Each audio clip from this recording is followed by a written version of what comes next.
For 90-year-old Margaret Nasuna, spending some time with someone means everything. She has been at this home for the elderly in Namugongo, near Kampala, for more than 3 years now. I have no regrets. God has blessed me. Taking care of her is Veronica Akankunda, who has spent a decade working with elderly people at her Golden Age Elderly Facility. She says society's attitudes are keeping many elderly people away from good care. You would find someone telling you, no, I can't bring my mother to a care home. It feels like I've neglected them, but they are suffering at home. You are leaving them at the mercies of a maid.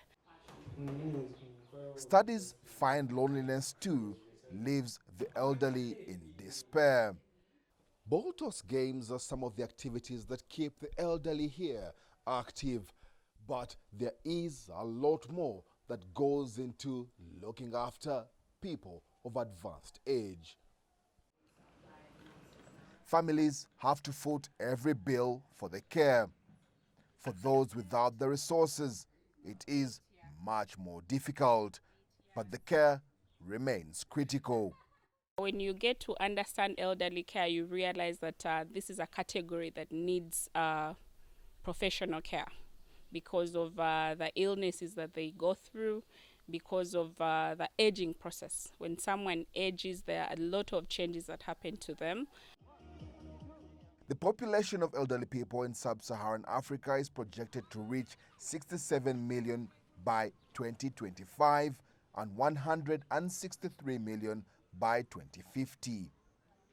That's expected to put even more pressure on governments.